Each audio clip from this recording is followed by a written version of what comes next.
Last week we uploaded the compilation of the paradox forms for all the first stage Pseudo Legendaries. You guys loved that video, so today we'll continue with the making of their respected second stage evolutions. The first transformation is for Dragonair, and we're going to start with its past form. We of course already had a huge guideline we could follow, which was the design we made for Dratini, Flaring Hood. We did however begin with a shape study, and I must say that we were able to get it to look good quite quickly. This was definitely a much easier process compared to the first stage. Once the body of regular Dragonair was in, it was time to turn it into a fierce looking snake. We started with the modification of the top part of his body into a cobra-like width. This bigger body made it look unbalanced though, so we made sure to make his head bigger too. We then gave him some makeup next to his eye, and we brought back his rattlesnake tail element. We also gave him some skeletal bone spikes on his back, which functions to make him look more deadly and scary. Even though we added these features, he still looked quite cute and friendly. We figured out that it was due to the lack of a menacing looking mouth. We fixed this by giving him a strong jaw, so he can still bite his foes with even more strength than his predecessor. The last things we did for the design were to make his horn a lot spikier, added some spikes to the rattle on his tail, and tweaked the wings on his head into feral versions of themselves. For the colors we used the same blue of regular Dragonair, but we did bring back the purple of the first stage to play into the part poison typing.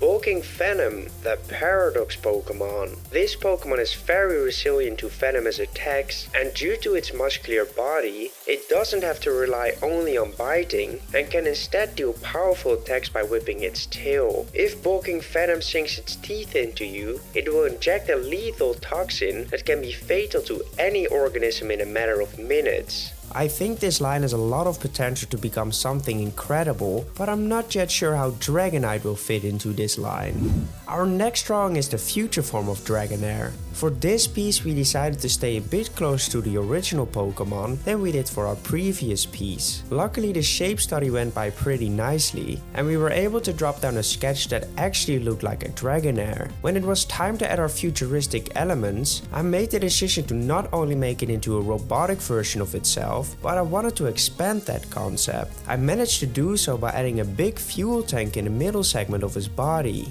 Oh yeah, that is of course what we did. We added a bunch of segments breaking up the main body into a few different parts. We also transformed the tip of his tail into a hose to give him an extra way of delivering the fuel he's carrying around. Another thing we changed were his eyes into actual screen ones, literally the thing we do for almost every future form. Another thing we changed were the wings on the side of his head. We made sure to make them feel a lot more robotic and took huge inspiration from the first Pokemon in this line. This also resulted in a mouthpiece coming back to the design, because I wanted to keep that trend going for it. Last but not least, we added a bunch of segment lines to the back parts of the segments. The color of the lighted part remained yellow to keep it as an electric type. Iron Carrier, the Paradox Pokemon. This Pokemon is a sentient fuel tank designed for transporting a strong fuel source for rocket ships and other large spacecrafts. It can empty its fuel by plugging in a tube from Iron Carrier's neck to directly fill the machine that needs it. It refills its own fuel source over time by absorbing any energy around it and converting it into its own. I am really happy with this design. It definitely feels like I was able to combine both the Dragonair and the Prevolution design. The third drawing of today is a past form of Pupitar. I will start out by saying that I genuinely got lost in the drawing process for this piece. It was quite difficult to come up with ways to bring back the first stage into this piece. This was mainly because Pupitar is completely different compared to Larvitar. Before I tell you what the struggles were on the design itself, I want to point out that I also had an extremely hard time with the recreation of the pose. I've noticed that it is insanely hard for me to draw Pokemon that consist of a lot of square 3D shapes, instead of being able to get away with some easy spheres. Once I did finally manage to make a pose that got close to the actual looks of Pupitar, it took me quite a long time to figure out which paradox details I wanted to bring back into it. In the end we only added a nose horn and a small sharp looking mouth right under it. We did this because we came up with the idea of basing this design a little bit off the those tiki masks. You might argue that it currently just doesn't change enough, and you might actually be right. But my way of dealing with this point was to completely change the color palette to fit the first stage better. We used all the colors from Larvitar, but made sure to put a lot more emphasis on the bone part of its design. Fearless Skull, the Paradox Pokemon. This Pokemon uses bones it collects to create a mask to scare off other predators. Even as a pupa, Fearless Skull is still very violent and doesn't need an excuse to cause havoc to everything in its surroundings. At first I wasn't a big fan of this design, but now that I look back at it while writing the script, it has actually grown on me quite hard. It's a simple change, but it does make it look a lot more menacing, which is awesome. It is now time for the future form of Pupitar. This was one of those designs where you release all of the frustration of not being able to put down the drawings the way you want them to, because this design itself was a breeze. This pose was a bit more forgiving on the department of the squared 3D shapes and made it possible to start on the actual design quite quickly. We started out by adding a bunch of segment lines all around his body, and we added in a lighter part on the middle of his chest. We also gave him some small teeth looking things, because I felt like this was necessary in order to place this design between our Iron Crunch and the real Iron Thorns. The color palette did change drastically compared to Pupitar, but was actually exactly the same as its previous stage. I do want to quickly mention that I picked up a small new detail for future forms, which is coloring the line art with a bit of white on certain places to make them seem extra reflective. I wasn't able to do that to every future form from this point, but I am using it more often now. Iron Cocoon, the Paradox Pokemon. This Pokemon is very durable, so it stands in the front line to assist Iron Crunch in protecting old ruins where Iron Thorns resides. Surprisingly, they are the smartest of their evolution line, but they lose most of that intelligence when they evolve. Once again, another super basic change, but this color palette makes it look so freaking awesome. And it genuinely looks like it fits as a previous stage to Iron Thorns. I created a brush set with all my favorite brushes. I use each of them with every drawing that I make, so if you want to draw in the same style as me, I recommend checking out my website.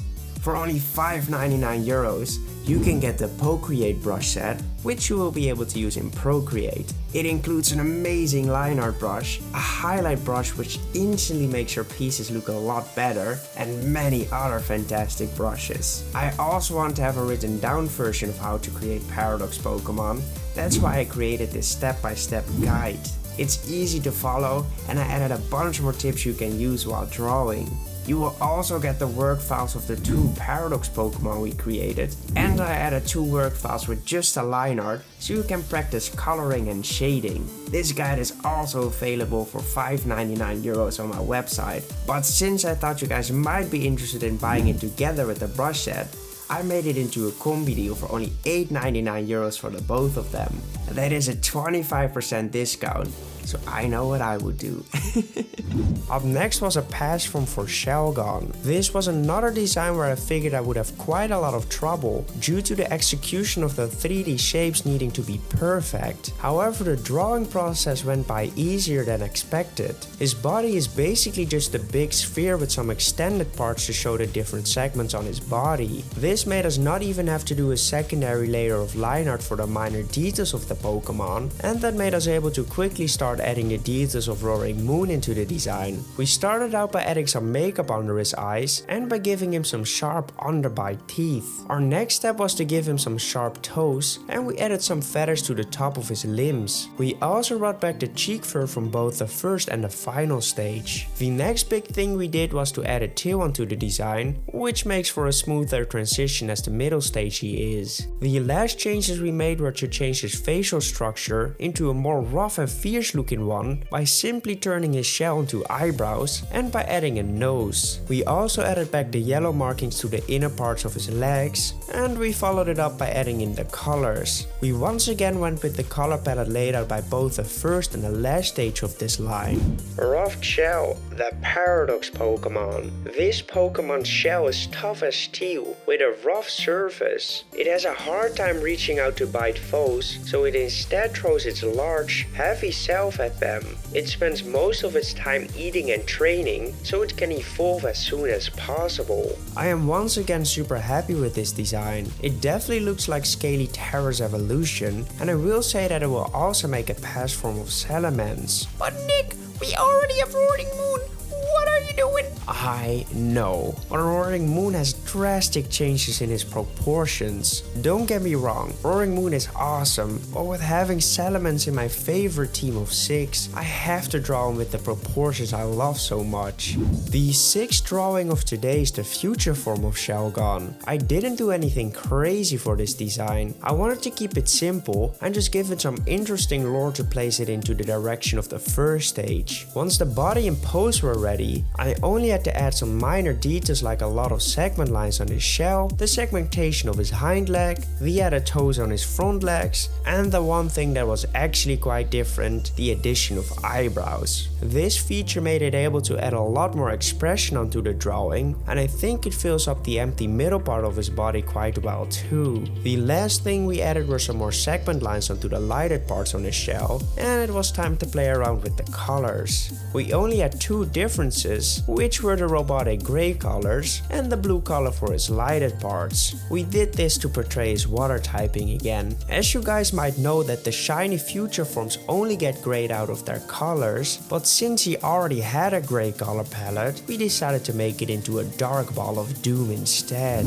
Iron Orb, the Paradox Pokemon. Despite looking heavy, Iron Orb is actually quite light with a layer of soft pads covering its body. It can inflate itself to the point where it can float on water. It can also open its shell to release 3 buoys that it has stored inside of itself. This makes it a very good Pokemon to take with you when traveling across the ocean. I can't wait to work on the evolution for this piece either. Imagine a mechanical form of Salamence. That is going to be fire. Or in this case, water. For the final Pokemon of today, we're going to start with a past form of Meltang. Even though this was another piece with a lot of 3D shapes involved, it actually went by decently easy. I will say that the shape study saved me a lot on this one, but the end result is still a bit wonky. A lot of my pieces are just a bit less perfect now that I don't trace anymore. But hey, that's what you call progress, I guess. Once we had the body down, it was time to add the past form changes into the design. I didn't really do anything crazy. The main changes were just some wobbly inconsistencies for the line art, and at a certain point I did believe I overdone it, but that proved not to be the case once I put in the colors. We went for the same deserty color palette we gave the first stage, and made sure to have a few holes to show that this Pokemon is hollow at certain points. We did make sure to have another big hole on the top of his head to showcase the almost escaping energy in the middle of his body. So far this is definitely my favorite line out of the Pseudo Legendaries we've done,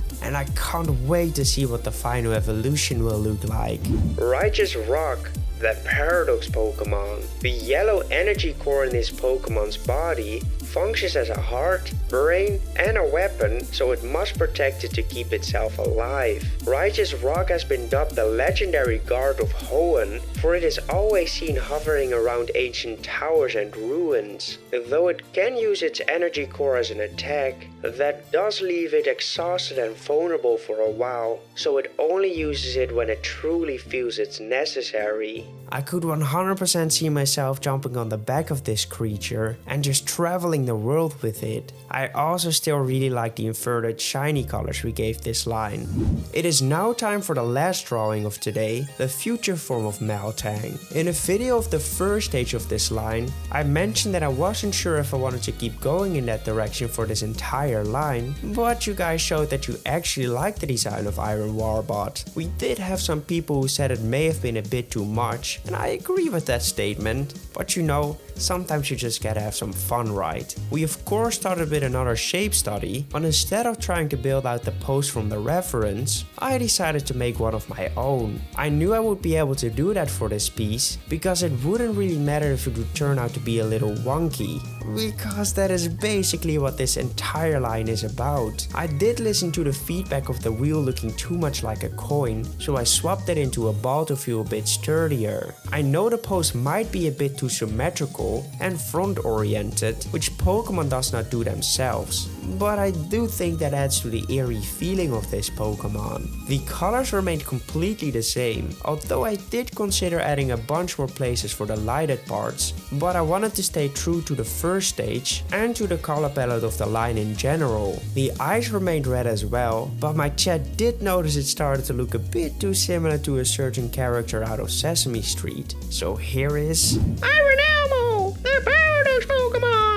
the original inventor of Iron Warbot never intended for it to evolve, but as their AI developed, they found out that they could use the parts of their fallen allies to upgrade themselves, evolving it into Iron Elmo. It is very destructive with its newly acquired power, and it is even seen turning on its own kind. Its one goal is to evolve once more into their final form by using a powerful component. It may not know exactly what that component is, but it will eventually find out. I am sorry, I had to make it shiny into a red version to make it look even more like Elmo. Jesus, it's not even that funny. I know that's not how the Paradox rules work, but Pokemon wouldn't make an Elmo lookalike either, so I think we're good on that department. Well, these were all the second stage Pseudo Legendaries from Generation 1 to 3. Next week we'll continue with 3 other generation, and tomorrow you will be able to watch another episode of the Collabo region. Let me know which design was your favorite, and goodbye!